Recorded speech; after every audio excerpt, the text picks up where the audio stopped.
সকলকে আমার জয় গুরু ওম ব্রহ্ম পরম ব্রহ্ম কুলো মালিক রাধাস্বামী দয়ালের চরণে আমার প্রণাম। আমাদের শ্রী ঠাকুর অনুকূলচন্দ্র বলেছেন, সংসার সুখের হয় রমণীর গুণে, গুণধর পতি যদি থাকে তার সনে।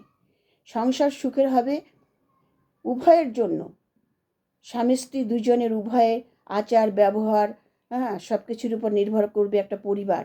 তাই আমাদের ঠাকুর বলেছেন যে একজন রমণীকে হতে হবে একজন নম্র এবং শান্ত স্বভাবের, এবং তার হাতে কিন্তু পুরো সংসারটা পরিচালনা হবে।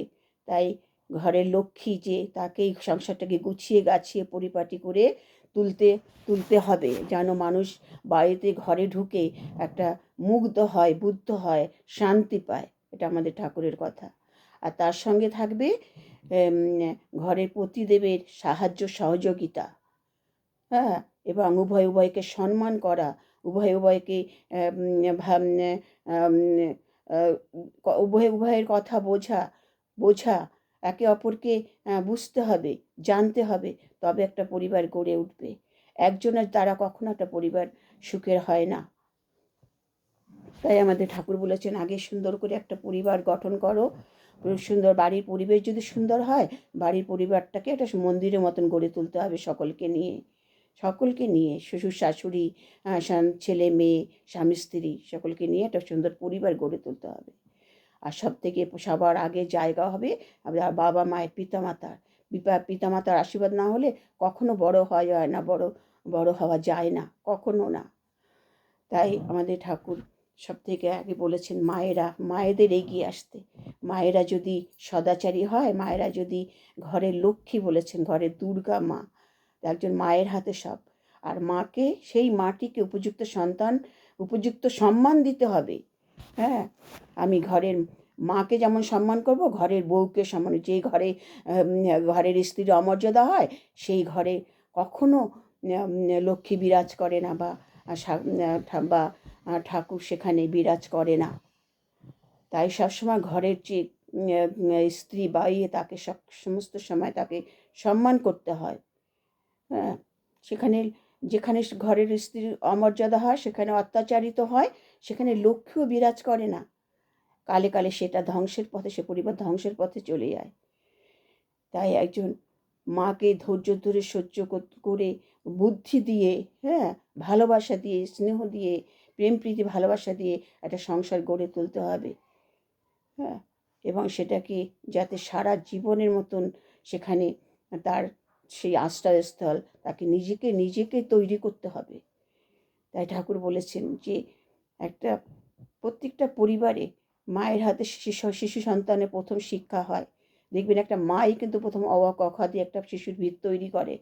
মা যদি ভিতটা তৈরি না করে, তারপরে তাকে হয়তো প্রাইভেট মাস্টার দেয়, কিন্তু ভিত কিন্তু একটা মাই তৈরি করে। তখন সেই পরিবারে সুন্দর একটা সন্তান যদি আসে, তো সন্তান হবে একদম মায়ের শিক্ষা, বাবার শিক্ষা পেয়ে সুন্দর বড় হয়ে গড়ে। সব থেকে দেখবে শিক্ষা থেকে সংস্কার দিতে হবে।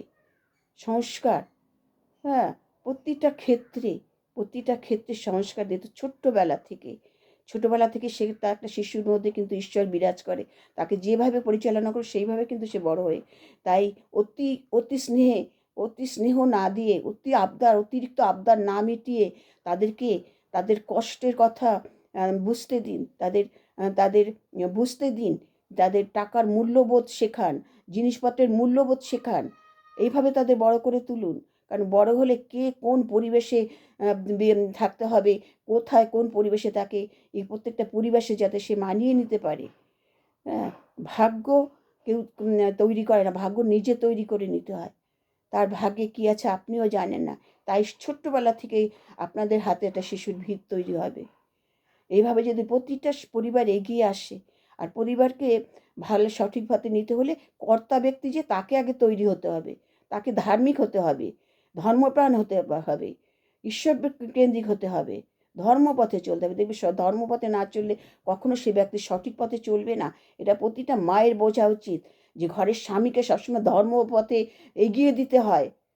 আজকাল যুগ এত খারাপ, এত এত দুর্নীতি পরক্রিয়া বেড়ে বেড়ে গেছে, স্বামীকে সবসময় একটা আধ্যাত্মিক জগতের মধ্যে ঠেলে দিতে হয়, একটা ঈশ্বরকেন্দ্রিক পথে নিয়ে যেতে হয়।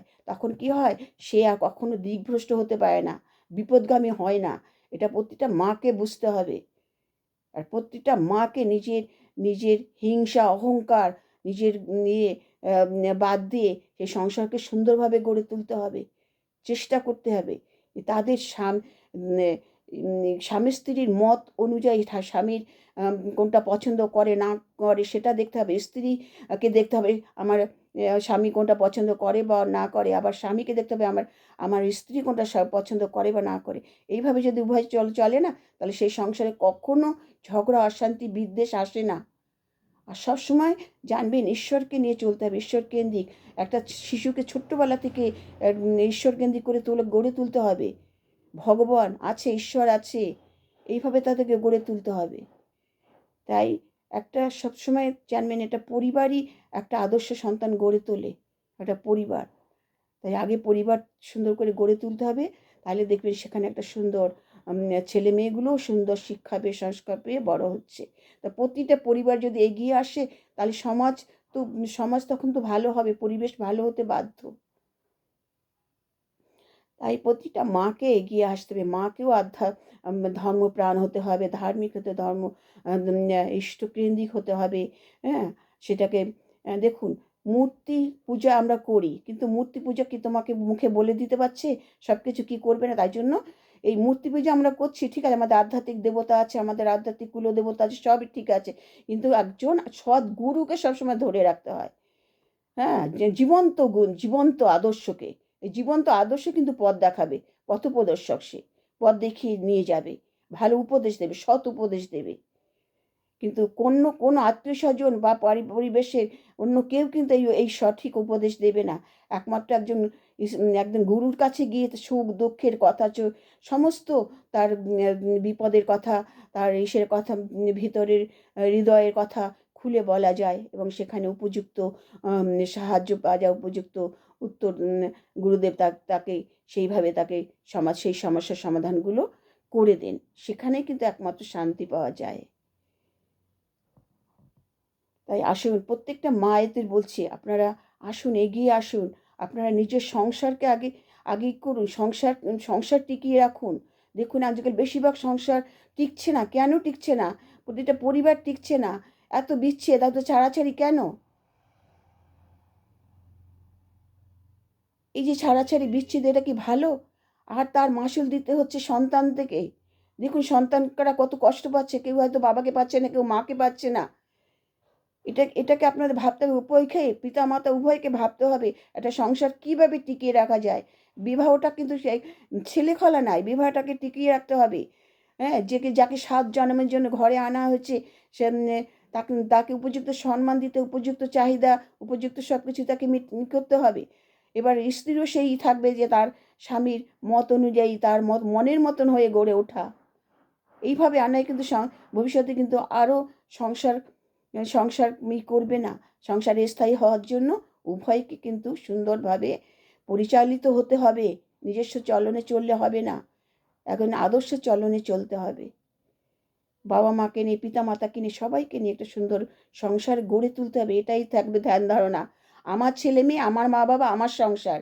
এটা যে পুরুষের মধ্যে আছে, সেই সংসার কখনো বিচ্ছেদ হয় না, ভাবে না আমার পরিবার, আমার ছেলে মেয়ে এরা আগে আমার কাছে, আমার বাবা মা আমার কাছে আগে, সবার আগে।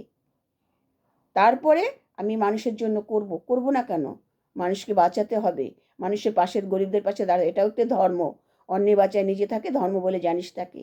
আগে আমার সংসার, তারপরে আমি মানুষের জন্য করব, 100 বার করব, ঠিক সঠিক জায়গায় সাহায্য করব। জয় গুরু। আমার আলোচনা ভালো লাগলে লাইক শেয়ার কমেন্ট করবেন, সকলকে শেয়ার করবেন। সকলের মঙ্গল কামনা করি। জয় গুরু।